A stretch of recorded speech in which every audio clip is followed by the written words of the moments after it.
everybody. Day 6 of NMRAX Gateway X. Today's topic is model railroad technology. So I have assembled the best and brightest in model railroad technology at 2020 to be our panel tonight. Similar format to all the previous ones, really, if you've tuned in. We've got some pre-prepared set questions that the guys may or may not have had access to before the event, and we'll go and put those questions to the panel. We'll go through in a set order.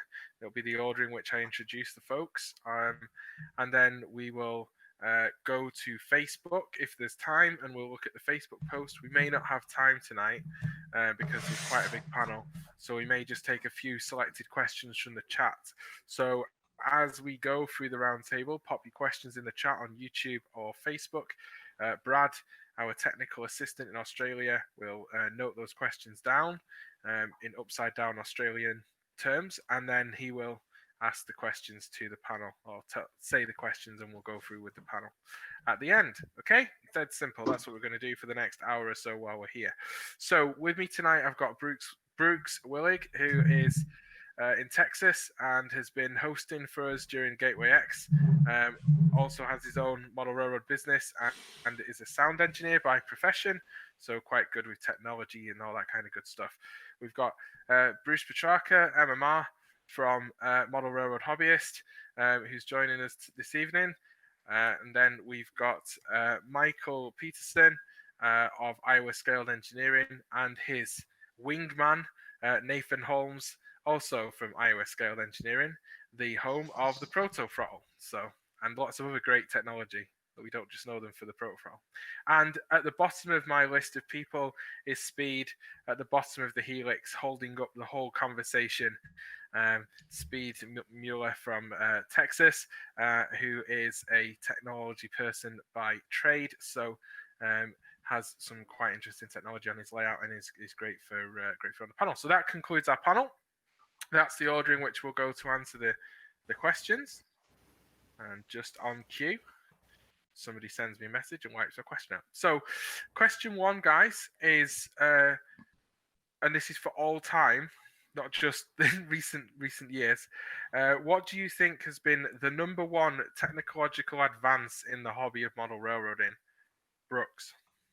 Well, I think currently it's going to be the virtual clinics here. The where I'm at, I'm out in the middle of West Texas, and it's about 4 hours for me to get to Dallas, which I go and try to visit often.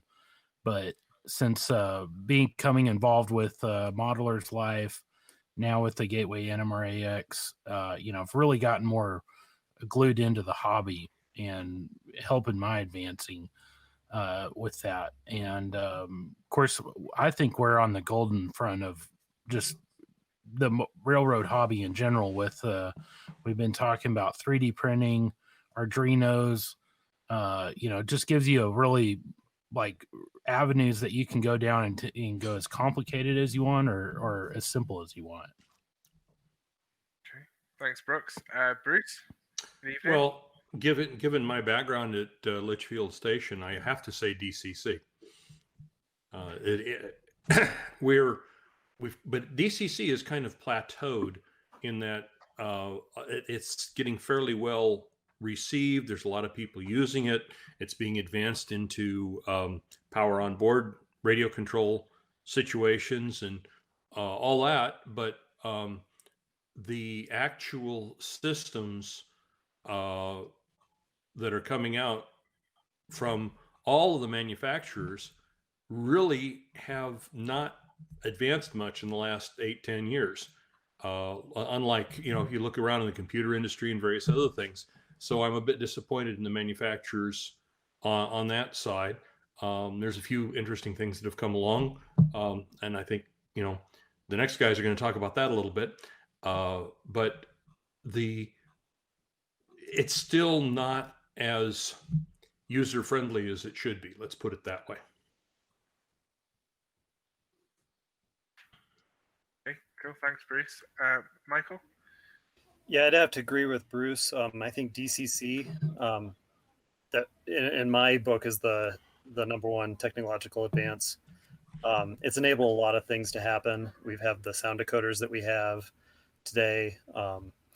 More realistic operations are possible with it. And then I got to throw in the proto throttle, obviously, but I gave you the line. Yep.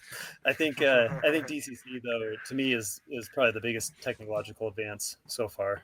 I think there's some others on the horizon, but for today, up to today, I think that's the biggest one. Well, I'm Okay. really going to sound like a broken record here because I'm right on board with Bruce and Michael. The one technological innovation that's changed my modeling more than anything else in the last 20 years has been DCC. The move to a standardized command control system, an open standard that everybody embraced, and interoperability is nearly perfect. So, and just the sheer miniaturization now, the fact that I have sound decoders in N scale that sound phenomenally good. If you would have told me 15 years ago that was possible, I never would have believed you. Okay. And Speed? Well, when Gordy asked me the question the first time, I said, did you mean all time? So can I call out an electron and the moving of such? But I think when we got the ability to move trains to go pick up cars so we can do operating stations, I think we had it.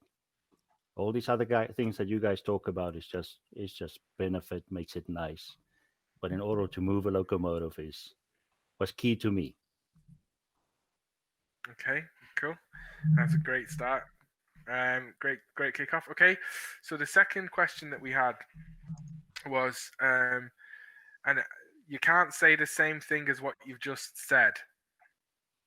Okay, you have to give a different answer. None of this. I've just said this, and I think it's still right. Different answers. There's been lots of new technology that has been released in the past few years. So let's say the last 5 years. What do you think has been the most exciting advancement, Brooks?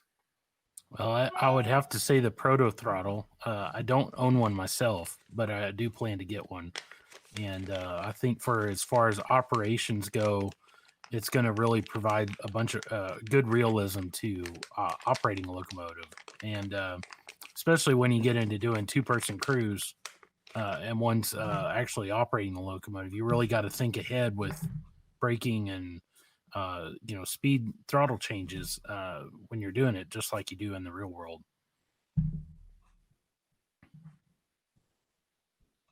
Okay, and Bruce? Well, I'm going to talk about lithium batteries. Being able to run an ON30 locomotive for a couple hours on a battery of this size with power on board, I think is going to be a real game changer. I mean, having power on board in the garden stuff, with a battery that's this big is one thing, but the lithium batteries, the size there, really, I think is going to make a big difference. Sure, Michael. My answer here, I think, is 3D printing. It's been around for longer than 5 years, but it's really made a lot of advances recently, and actually, I think it's going to explode over the next few years with what you can do. Cool. Great answer, Nathan. I think the thing I'm excited about right now. It's not quite come into its own yet. It's not quite mature yet. It's definitely not well adopted yet, but LCC. I'm very interested in an open, standardized layout control bus that everybody can plug into. I think it has as much potential as DCC did to bring the industry together and bring interoperable products from signaling to control. I mean, for those of you who know me, I've tried to invent my own control buses over the years with little commercial success, although I still use them. But I think over the next 5 years, if they can get LCC to the point that it's easy to implement from a hobbyist point of view as well as a professional point of view, I think they've really got a game changer there. Was that a little bit of insight into what you're looking at Iowa Scaled Engineering? A little bit, but nothing on the horizon. Let's just say that. Okay. Speed? Well, Nathan took my answer, so I'm going to go with second best. Now that we can buy these little Wi-Fi things or Bluetooth things for a mere $2, and we can control things without wires, and looking for problems 12 feet away, we can get to my problem where I only want a 3-foot problem. So these wireless things, I think, is the way to go. Okay, cool. Lots of different technologies there. It was good, and no one repeated their answer. Great. Okay, question 3. The NMRA has been at the front of many of the technological advances in model railroading in the past, including one that we've just mentioned, which was DCC and two that we've mentioned, DCC and LCC. The NMRA, unfortunately, Speed did not invent the electron or discover it. Wait a minute. But given the history of the NMRA and the hobby and technological advances, including the first of many standards that were set that may now no longer be used, but do you think that the NMRA still plays a vital role in the hobby today as it did in the past? Brooks? Well, I would say that it's important to have some sort of organization that can help define those standards. And without that, we wouldn't we'd probably have a monopoly on one manufacturer over the other and not interoperability between manufacturers. And that would allow us as modelers to be able to pick and choose what we want to use in order to, maximize our budgets for our hobby. And also the complexity, we can either have a simple throttle or go with the proto throttle, if we want to have that. And, and I think having, especially with the LCC coming along, and there'll probably be manufacturers that are going to be producing different boards, or, I could also see if maybe using Arduinos, with it being open source, you could probably put your own kit together to use. So, having those standards in place to allow things to operate together was important. And, one company could do it, but then another company may not agree with the way this one company's doing it. So having a middleman in there, overseeing that would it definitely help out. Bruce? Well, I have two directions on this. One deals with the basically with DCC, the fact that it was backed by the NMRA was the reason that we wound up with all the different vendors and all the things that work together. And then you have, like, Mike's Train House comes along and tries to make it the same sort of thing, but different. And the interoperability problems just go nuts. And people were, constantly saying, but it's supposed to work with DCC. Well, it doesn't. It's not DCC. Hopefully LCC will evolve the same way.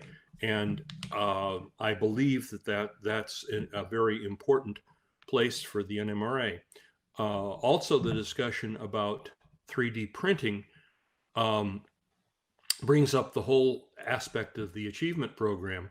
And 8 or 10 years ago, when people were first using laser, had their own laser cutters and were using and 3D printing was coming out, there was a huge disparity within the achievement program as to what was considered scratch built and what wasn't. And here a few years back, when finally the edict came out that laser cutters, 3D printers, whatever, are tools, and it's the fact that you have created the design that tells that tool what to makes it a scratch built product.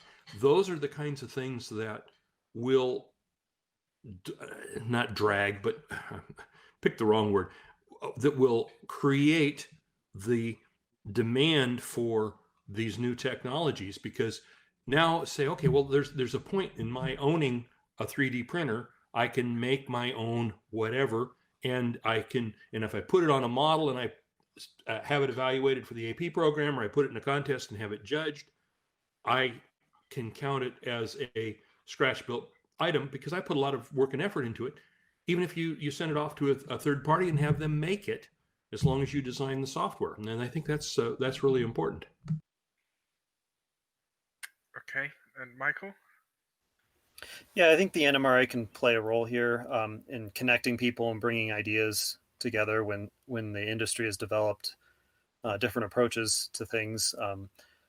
There comes a time when standards are needed. I think we saw that with DCC. We had a lot of different command control stations or protocols out there like CTC 16 and Dynatrol, and then they all came together when the industry matured to a point. It all came together to become DCC. I think with LCC we saw that happen. So as the technology progresses, I think the NMRA can play a role of bringing the right people together to come up with a common standard.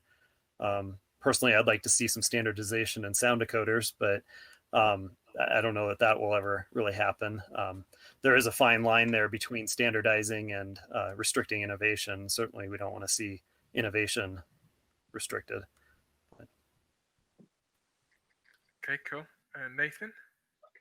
I mean, as others have covered, I look at the NMRA as it serves two roles. There's the role of bringing standardization amongst manufacturers such that we have high quality model products that all interoperate just fine. I mean, the fact that the NMRA has track standards and wheel profile standards and all of such things, we just take for granted these days. But I mean, it's key to the entire hobby, interoperating well. It's the fact that I can take my equipment up to a club in Denver and I know it's going to run as long as it adheres to NMRA standards.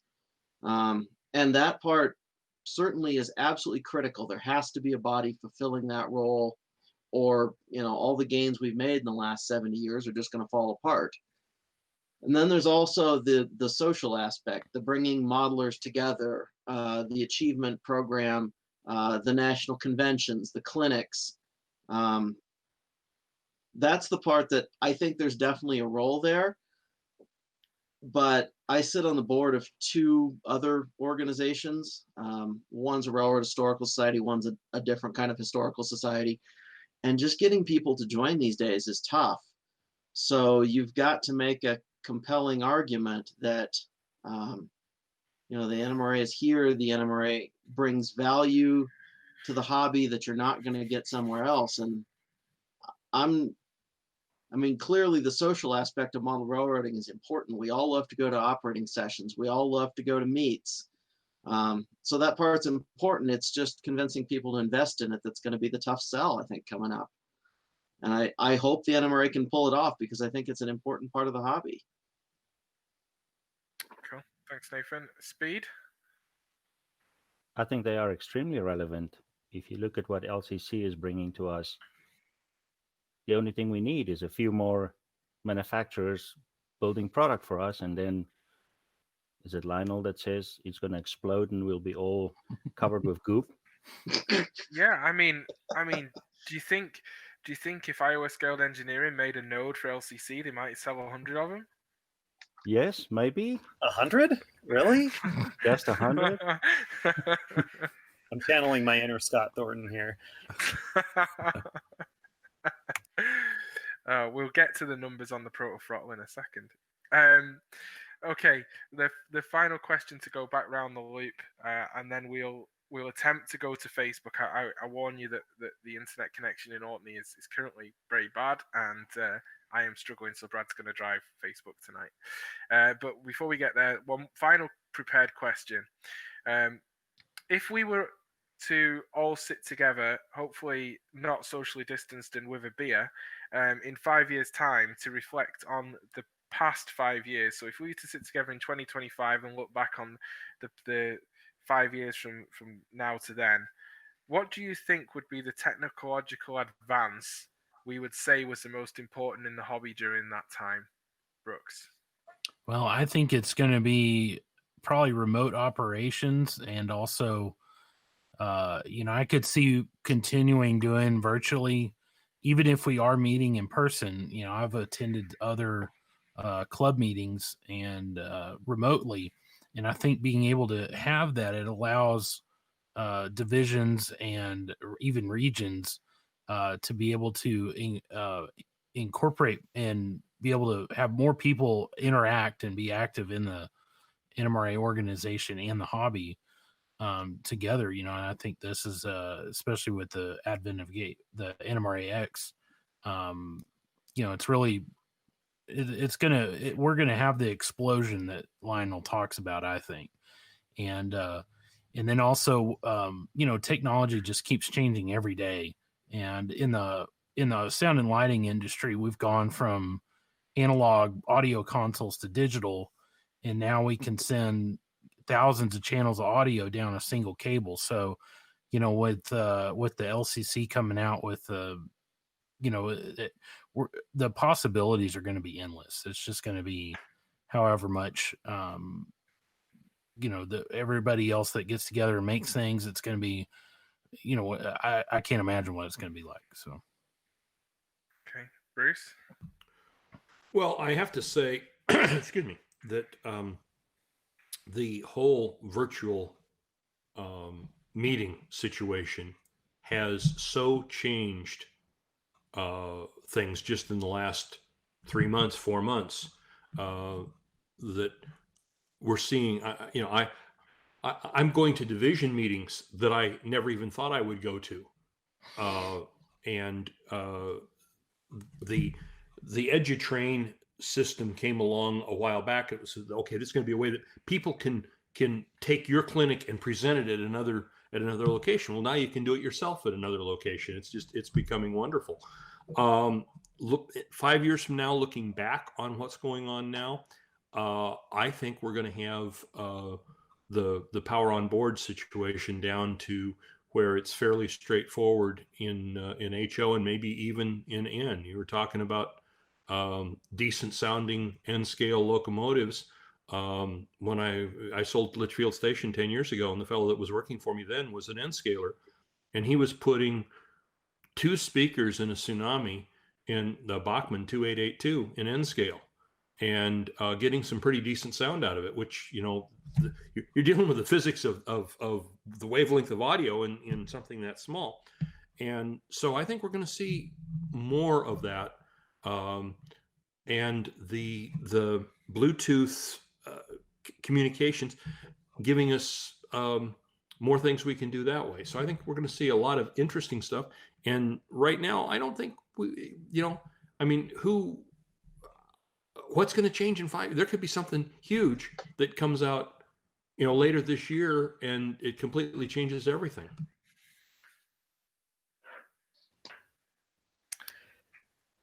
Michael? Yeah, I think I kind of agree with Bruce there on the. I'm not so sure about power on board, but at least direct to locomotive communication. I think there's some room for advancement there, and I wouldn't be surprised in the next 5 years if we saw a lot more of that, maybe even an N scale, wireless directly to the locomotive. But what I think in 5 years may be a big game changer is just, like I referred to before, the continued advancement of 3D printing and what you can do there.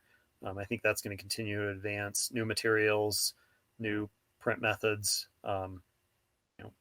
Maybe we'll see the ability to order a car from Scale Trains and click print at home and have it appear. I don't know. That would certainly be interesting if we could get to that point. Nathan? Somebody please bring me battery power and N scale, even if it's only a few minutes worth. I would love that. That would be wonderful. But I think I'm going to go off on another slight tangent here of do-it-yourself electronics. Arduinos and that sort of thing have never been more accessible and a lower barrier to entry than right now. People that just average everyday people without the background in electronics or programming can get into this stuff with all the tutorials online and build some pretty amazing things pretty quickly. And I think that is going to open up possibilities in model railroading that we've never even considered. Ways of automating things, ways of animating things, ways of enhancing the operational experience. And I think when we look back, we're kind of at a threshold of where that's going to start being an even bigger game changer than it has been in the last 5. My answer is in line with Nathan's, that the access to wireless little things that we can control now as a hobbyist at home, and you don't need an expert to do it for you or pay money to do it. If we sit 5 years from today and have a few beers, we might say, wow, we didn't use a lot of copper. And I think that would be nice. I think for the uninitiated, Speed's talking about wireless control and more wireless devices talking to each other. So I'm going to make one controversial point on this, and then I want to see what the panel's view is on this. So when I was a youngster, which wasn't that long ago, so half my life ago, so like 15 years ago. Is this where we interrupt you? No. So 15 years ago, I got into about 20 years ago, 15, 20 years ago, I got into North American modeling because the stuff from the North American modeling manufacturers was so much better than what we could get that was UK outline and what we could get in the UK at that time. And unfortunately, it seems since the 2008, 2010 economic crash, that the manufacturers in North America have stagnated in terms of some of the detail has improved, but the actual technology hasn't, and we're continuing to see reruns of the same models. One recent rerun, the only upgrade to the model was a different sound decoder in it, but the actual model still had copyright 1996 on all the moldings, for example, that was just recently released in the last few months. And yet our friends and modelers in Europe now from Roco from this year will be having locos with factory fitted as standard not only sound units, which is now in North American outline, North American manufacturers, a unit with sound on board still remains the top tier of factory fitted accessory. In Europe now, forced smoke units, including on a HO scale steam locomotive, steam emitting from the cylinder drain cocks at the front of the locomotive, is standard, and that's no longer the top tier because now Roco and other European manufacturers will be fitting cameras on board at the factory into their models and connecting their models through Wi-Fi to their control units that they built, which are DCC, but also Wi-Fi enabled throttles. Do you think that the hobbyists in North America are being shortchanged and should be lobbying the manufacturers to up the technological advances? Should we be asking for more technology on board as standard? We'll go around. Brooks. Well, actually, I wasn't aware that the models over in the UK were that advanced, but I think it would be great to have some more realism. Recently, I just put a sound decoder in my first sound decoder in a locomotive, and it certainly adds a lot to the operation of the locomotive. I've been to other layouts and operated there, and some of them run them and some of them don't, and it really makes you really control it a lot better. But it would be nice to have some more features to it. That probably would come at a higher cost, though, and that might be one of the factors that's causing that from happening right now. Because I know we're always complaining about spending $200 on a locomotive, with sound. So, like what would that cost for that? I can answer that before we go to Bruce. So, okay. So I also forgot that Lionel did announce yesterday that they will be releasing an O gauge, so a free rail, non-scale locomotive with a camera in the cab as part of their 2020 announcements. But it's $100 more for the top line model with the camera and the forced smoke unit in it than the DCC with sound unit as standard. So we'll go to Bruce. Well, yeah, you answered part of the question there, Gordy. I saw a ESU locomotive here. It was a German outline locomotive about 7-8 years ago. It was electric with the pantograph and the arc, the light of the arcing inside of the locomotive when it was crossing over things, and amazing sound and all of that. And yeah, you were right. It was about $100 more expensive than a similar unit that didn't have that in it. I believe that yes, we are being shortchanged, and I think that, and I don't know this for sure. This is just off the top of my head.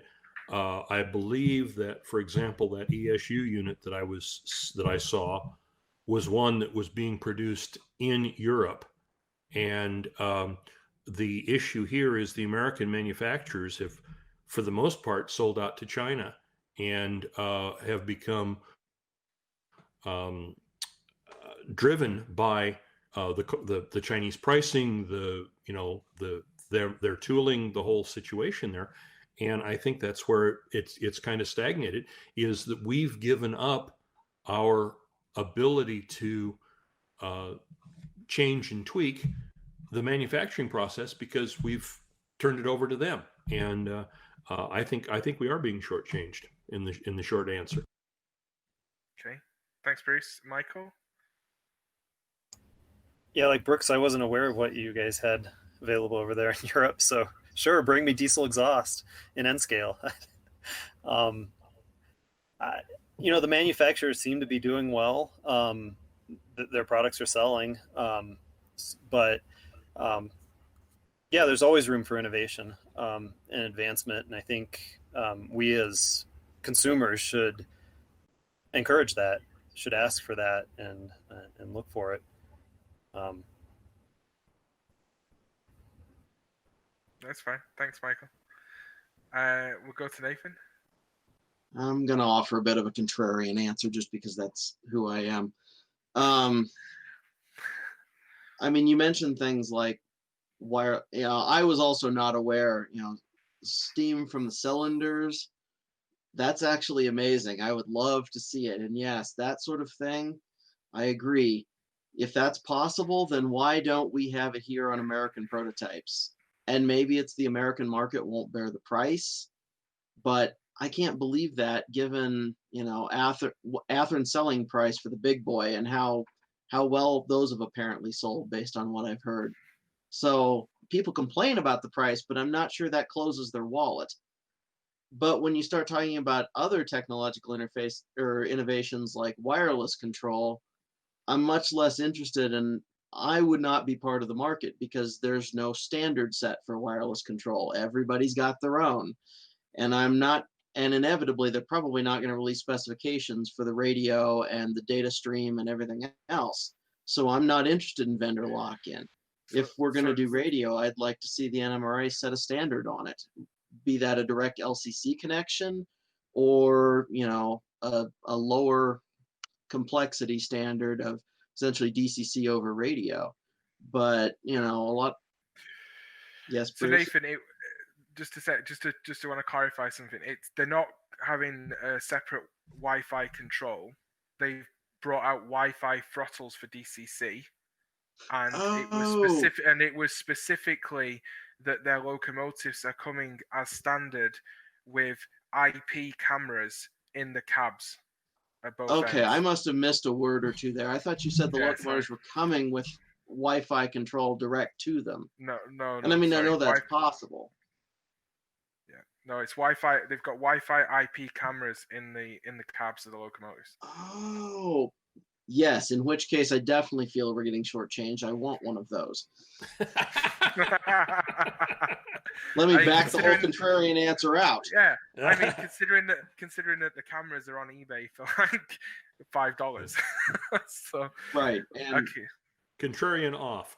Contrarian off. Yeah, there you go. I just want to say one thing. I saw about 5 or 6 years ago a BLI locomotive that was an HO scale steam locomotive that had not only smoke, but chuff synchronized smoke. So the faster the locomotive went, the faster the chuffs came out, and the chuff puff was timed with the chuff sound. And I saw one of them. I hadn't seen one before or since, but they have been around. I don't know what the premium was or whatever else, but they've been around. Maybe it didn't sell. I don't know. Okay, Speed. I'm going to blame the media, like I always do. I think we need to have more of these meetings so we can see these things. Like the standard thing, it's the manufacturers will build what the users demand, and if we don't demand that, why would they give us steam and N scale coming out of the cylinders? Because I never asked for that, because I have some perception that, oh, that's impossible.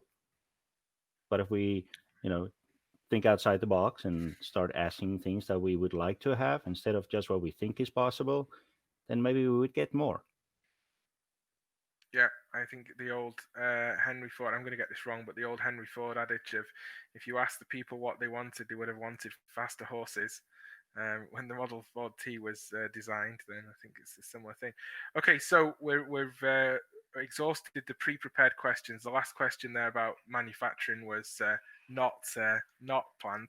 They didn't know about that one. So, Brad, could you share, please, the Facebook post we put on? So every day we've been putting a Facebook post up on NMRA Facebook, and today it was share your model railroad technology. So we'll quickly, while everyone in the roundtable has a breather, I'll quickly just skim through this as we promised we would every day. I don't know where the comments have just gone on that, Brad. I think you just closed it.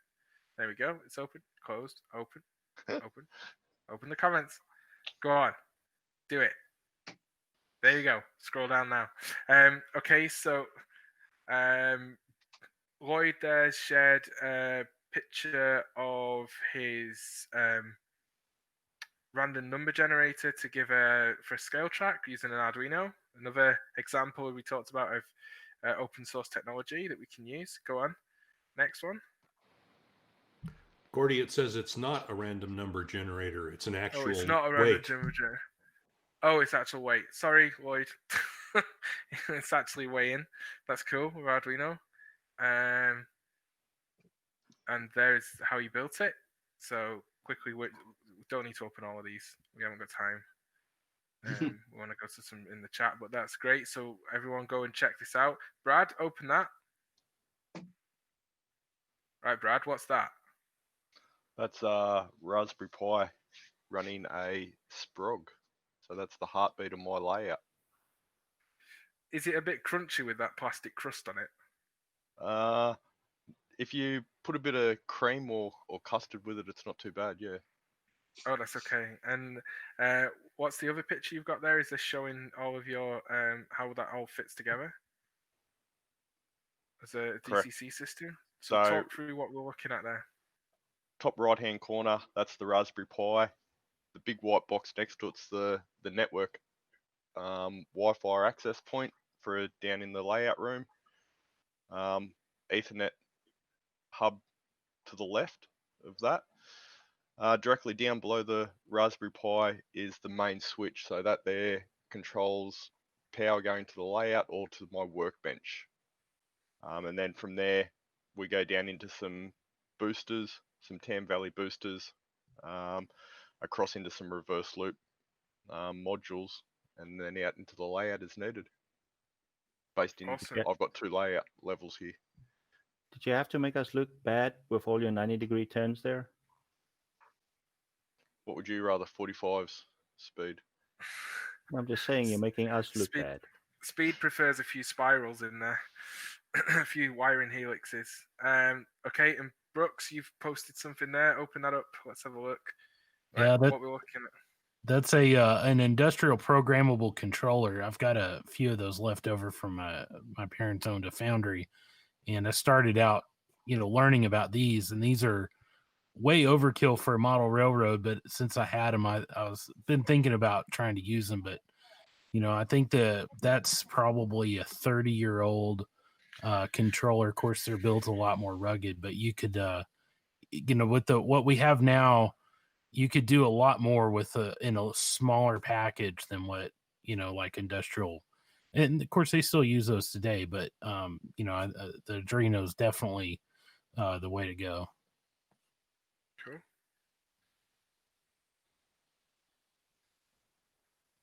And I think that was it. We asked Speed to add a few things and he didn't. That's fine. Okay. You can stop sharing now. So people, every day we've gone and put a post on about the day's theme. Gordy was late with that one today, and somebody pointed out I hadn't done it, so I did it a little earlier. So we've still got about 10 minutes left. Brad, do we have questions for the panel? People put in the chat.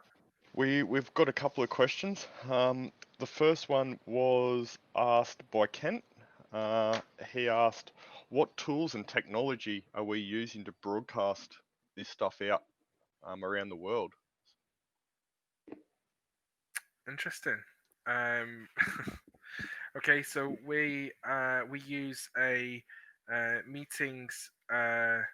We use a meeting room piece of software that's not Zoom, and from that piece of software, we are able to share a URL which people use to join the meeting, and they can share video and share screens, and also connect it to other things. Like we've not done it yet, but we can actually put a whiteboard up and we can draw things out during a clinic. So it's everything and anything we can do in a clinic room, we can do in the studio. And from that, then we run that through a system called Streamlabs OBS, which is Open Broadcast Studio. We use that piece of software to coordinate all the scene changes and media file changes and share videos, etc., into a stream. So effectively see that as on one side you have what's next, and on the right hand side of the screen you have your TV, as if what you guys are seeing on the stream, and we just keep switching between the two. And that piece of software connects the computer to the World Wide Web, and goes into without getting too technological, goes into the back of Facebook and YouTube, and through an encryption key, provides the stream. And there's about a 50-second delay sometimes on the stream between us talking and it going out, but that's just how Facebook and YouTube work, and that delay is determined. A couple of reasons. That delay improves the quality, because otherwise it would just be buffering all the time, but also it depends on the bandwidth and the use, how heavily used those websites are being at the time. And we run everything through a single desktop computer being used effectively as a server in Australia, and we have one host and one production assistant, and the production assistant drives the computer as a server in Australia, and the host does all the hosting. And it's as complicated as that. If anyone wants help setting this up, then get in touch with us. And if you're an NMRA organization or not for profit, then we will help you. If you are for profit, then we will still help you, but we will ask for you to support the NMRA. Perfect. Okay, Lloyd asks, do you think animation will become a huge part of model railroading with the new electronics like Arduino? Who wants to answer? Put your hand up if you want to answer, and we'll go to you. Put your hand up in the next 2 seconds, or I'll pick you, Bruce. I think that we've the only person I know that's seriously tapped animation is Laurie McLean down in Australia, and he's done some amazing things. But we're on the verge of having some changes there that will enhance that, and anything we can do to move away from a static situation and into something that has time variation to it adds to the enjoyability and of the layout and of the experience of watching it, operating it, whatever. Sure. Anybody else want to add to that? Speed? We definitely have the technology and the access to it now. You could always buy a circuit scene in every scale, but I don't have a circuit scene, and I'm not sure if Michael has one. I'm sure Brooks doesn't have one. That doesn't mean that we couldn't have a circus scene. But as soon as you can build something yourself and bring someone to your layout and say, hey, look what I built. I built that track scale myself. Track scales are for sale, right? But as soon as you can do it yourself, there's a higher interest into it. So animations and all these other things that we can do, like bathroom lights, as you'll see next week, that becomes doable now. Well, I'm interested to see what the guys from Iowa Scale Engineering have to say about animations and how it can enhance your layout, because I know you guys do some circuitry that people can use to animate or to enhance the operations of their model railroads. Yeah, I was just going to add, I'm curious to see what happens with something like live backdrops. We kind of are getting close to the technology where you could project or even just display on some sort of screen a realistic backdrop that changes with time and sunrise, sunset, weather. I think a few people have attempted that, but I'm actually curious to see where that goes. We're not working on anything, by the way, on that, but it does intrigue me of the possibilities there. Yeah, I think you're actually right there, Michael. If Martin was here to join us, I believe he showed me a gentleman's put a monitor down as a riverbed, and he runs a scene of a river looking down on it. So that sort of technology is being used there. Yep, that's been done. That has been done. I'd say yesterday during the virtual National Train Show, I can't remember. I think it was ESU had green screened their layout. So they were in the basement of one of their guys, and above where the back scene didn't really go to the ceiling, but what they'd done is green screened around the back of it, and then put in an additional back scene around the buildings. It was very good. They'd done that using Zoom or OBS, which is obviously, if you're in the room, you're going to see the green screen. But if you're doing remote operations, then I think it's entirely possible and convincing from a remote perspective that you have that moving back scene. You wouldn't know any different. So. I got something to add to that. Brooks, yeah. As far as the animations go, these layouts that are at train shows, the public really likes to see action. And I think with doing the animations, it adds more to their layout. And I would say, instead of just having a train just going around in circles or a loop or, however you're doing it, it can add more user interaction, especially to operations like the scale house that John was putting up. When you run a train over that during operations, you can weigh each car, so it drags the operation session out longer. And I think that having that ability would really, it just makes the hobby more enjoyable, more things to do also. Okay. Cool. We've got another question just come in from Jack. How can signaling be more simplified and less costly? And I'm going to go to Speed for this one. I'm retiring. Go on, Speed. If you watch how the dispatcher clears this train block by block, you're looking at $3 worth of electronics. So do you want it less costly? Do you want to glue these? Do you want me to come to you to glue these on your layout? So how inexpensive and easy do we need to make this? What Speed's referring to is just at the very right of his image of his camera. There is a Pensy signal head saying stop. Next one says stop. That one says clear. The next one says approach. And then the clear there, and these have stopped now, and these have gone dark as the train moves on.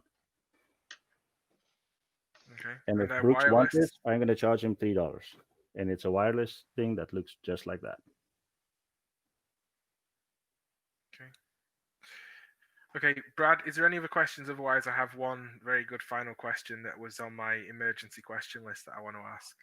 Okay, there has been a couple of questions that asked, what would it take to get more manufacturers on board with LCC? Nathan? I say, as my own opinion right now is that LCC needs two things. It needs, you're absolutely right, more manufacturers. It also needs support from the sort of hobbyist side of, people being able to adopt it and build with an Arduino or some other development board an easy LCC node. And I think right now the problem is this. I mean, the specs are very, very complete, but they're also very, very verbose and obtuse. The learning curve is more like a vertical cliff. Trying to digest that and figure out how to get started is tough. And I say that as someone who does embedded software professionally. It's the where do I start aspect. It's also a little bit of chicken and egg. There are not a lot of LCC products on the market right now. Dick Bronson Railroad Circuits has some very good ones. TCS is obviously coming out with their command station, and they've already come out with their wireless throttle. But it's you need products to attract products. So you've got to get more people asking for it, more people who are aware of its potential and are going to manufacturers and saying, hey, I want this to work with LCC because I want it to go work with this other thing over here. Yeah. Yeah, I agree. That actually leads right quite into my question, which we'll close out with. What piece of technology, we're going to go all the way around, so get your thinking caps on really quick, Brooks. What piece of technology do you think exists today that you're aware of that you don't think we utilize, or that we don't utilize in model railroading that you think that we should? Think of any piece of technology in the world. Okay, Brooks, we're going to you. Well, I would say that might be Wi-Fi, like Speed was saying with the signaling. And I'm interested in Fremo modules. And, right now there's no, the wiring standards, just DCC buses between the modules. And so if I wanted to incorporate animations or have some interaction in between Arduinos, I would need to do that with Wi-Fi because my modules may not be, together next to each other where I can run a bus wire in between it. They may be separated with other modules in there. And so I think Wi-Fi is going to be important. In the audio industry, we've gone to remote control of our audio consoles with iPads. And especially with the DCC right now, to have remote control, you have to either run JMRI or you use a Wi-Fi node to get into the bus system, that the communication system that the DCC system that you're using talks, there. And I think if you had it where, we could remote control a train, say with the dead rail straight from our phone with Wi-Fi, that could take a lot of the complication out of it. Of course, it's going to be, usually when you make things simpler for users, there's a lot more complication on the other end for manufacturers to have to put in to make it simple. So that could, that could make it harder for them to implement that. But, I think that would be the thing to make things easier. And you can see that right now with a lot of consumer technology, like video doorbells, IP cameras. You turn it on and launch a little application on your phone and you can configure it. So I think that would be the technology that we could use coming forward. All right, cool. We'll go to Bruce. I think that the technology that we're underutilizing right now is the tablet and smartphone areas. There's some smartphone throttle apps, and there's Wi-Fi direct to your locomotive apps and that sort of thing. But it still feels to me like there's a lot of things that we should be able to do on a smartphone or on a tablet that we aren't there with. Okay, and Michael. I'm drawing a blank.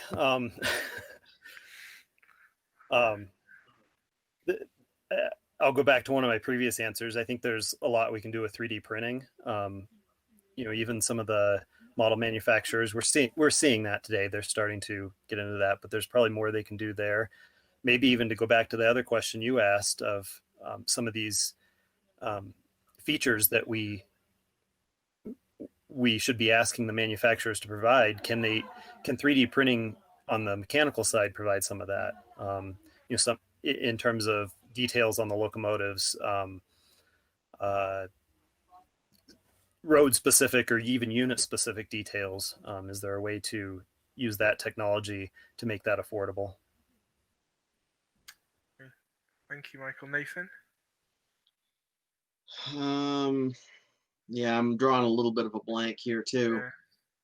Yeah. Well, I definitely think. Let's not say battery on board for N scale again, okay? Oh, come on. I really, really want that. But what about magnetic charging? I mean, that would be cool. I would actually say that the thing I view as underutilized right now is some sort of good user interface design.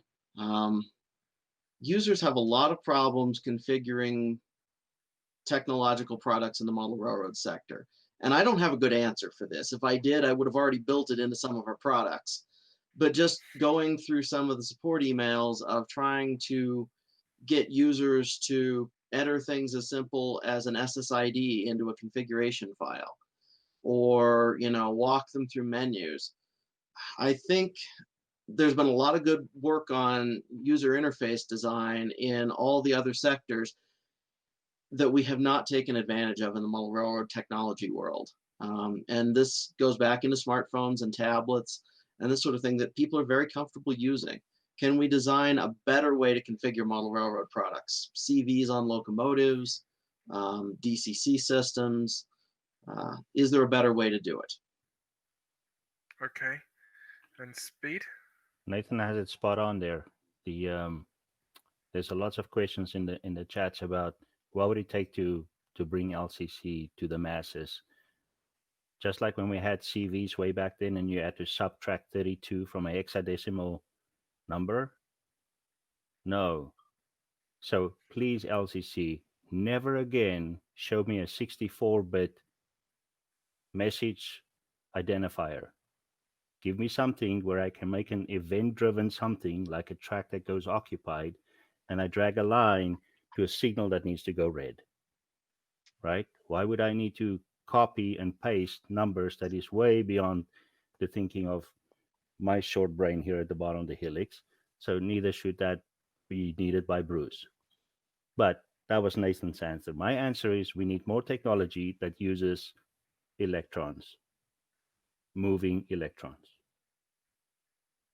And I'm going to close that out with a message to all manufacturers to please embrace some new technology and consider the user experience, which is exactly what Nathan's just been talking about. Because if we can improve the user experience, we will grow the hobby. So thank you everybody for taking part tonight. I'm sure there's lots of comments and questions in the chat. If anyone's feeling like they've got half an hour to give to NMRAX and one of you wants to go over and check out some of the questions, you never know, Nathan, I give you some product ideas. Someone may have the solution to power on board in N-scale.